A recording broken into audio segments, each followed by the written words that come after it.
If I were to have an imaginary conversation with Bruce Lee and asked him about the source of his self-confidence, how he gained confidence in himself, and how he obtained self-respect, I wonder how he would answer. And how can we draw inspiration from his films, life, and, most importantly, his writings? Shall we start with his movies? In his legendary kung fu films, Bruce Lee would turn anything he could find into an effective weapon when fighting villains. If he couldn't find anything, he would transform his own body into a formidable tool. He wasn't just a brave hero, he was also humorous, especially in the scene where he encounters the 2-meter-tall basketball player Kareem Abdul-Jabbar. Moreover, some scenes he designed in his films not only revolutionized Hong Kong and Far East cinema, but also left a lasting impact on Hollywood for years. Despite sometimes pitting the East against the West, the scene in The Way of the Dragon is symbolic in every way. Clad in white, the blonde Westerner faces the dark-skinned child of the East dressed in black. They confront each other in the Colosseum, engaging in a strategic battle akin to chess. They fight brutally, literally dirty, for 10 minutes.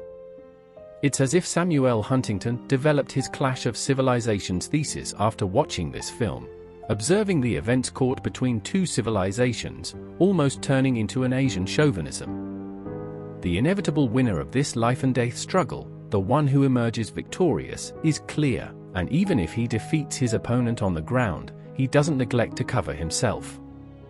Bruce Lee, who did not inherently possess such a self-assured and combative personality, consciously developed this skill. In his notebook, he wrote, "I will dedicate 10 minutes every day to improve my self-confidence." What did he do in these 10 minutes? According to his daughter Shannon Lee, after clearly defining his goal, he would think about the steps needed to reach that goal every day and then immediately take action. Among Lee's notes, there is a quote that goes like this: "Action is a high road to self-confidence and self-esteem. When the road is clear, all energies flow through it." Bruce Lee, who grew up in Hong Kong, China, makes a crucial decision that will influence his life at the age of 18, and then immediately puts this decision into action by going to America for education. Because even in knowledge, there is always more. The important thing is to develop a character that pursues knowledge. The crucial thing is to try to make the right decisions when designing your own life and to take action immediately after making that decision. This is exactly what Lee does. He thinks as an Easterner and says, "In the east of the East, there is the West. So, I will go to the West, to America." Of course, we cannot ignore the influence of the street fights he engaged in during his time in Hong Kong on this decision, but anyway, he goes, and when he arrives in America, do you know what kind of education he receives at the university? Let me give you a hint, it's not physical education, but philosophy education. In other words, he wants to exercise not only his body but also his mind. He wants to win victories not just with brute force, but with his intellect, because victories won with intellect are lasting. Bruce Lee, being someone who knows very well what he wants, can be seen from the letters he wrote during those years. Look at what he wrote when he was a 21-year-old university student. There are two ways to achieve a good life. One is through hard work, and the other is through imagination. Of course, the latter also requires hard work. So, one with the body, the other with the mind and imagination, and he manages to combine these two. How do we know this? In the continuation of the same letter, he says, "A part of my life, I see Kung Fu as a physical culture, mental training, a form of self-defense, and a way of life. The impact of this art is significant in the development of my character and ideas. This perspective, you see, has changed him."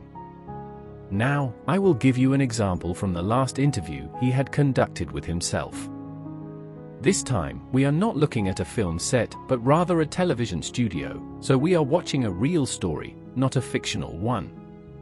Interestingly, our characters can be said to be almost identical symbolically to those we've seen before in the movie, The Way of the Dragon.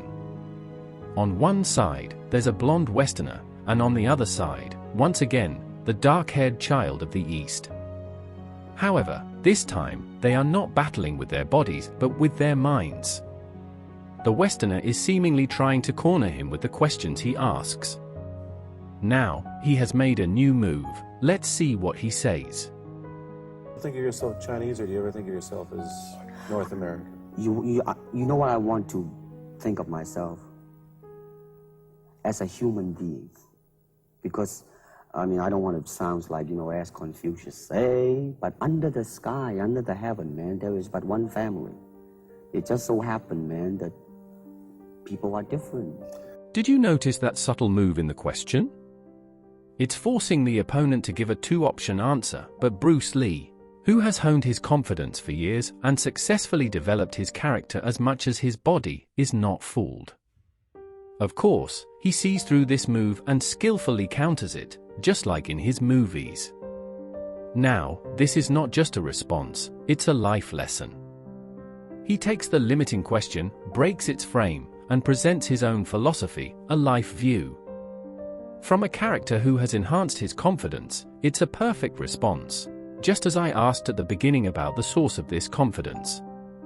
If we could have a hypothetical conversation with him and ask how to gain and then improve confidence, he would probably answer with the demeanor of someone who has figured out the meaning of life.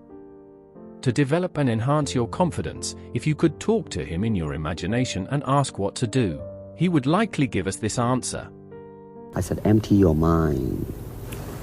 Be formless, shapeless, like water. Now you put water into a cup, it becomes the cup. You put water into a bottle, it becomes the bottle. You put it in a teapot, it becomes the teapot. Now water can flow or it can crash. Be water, my friend.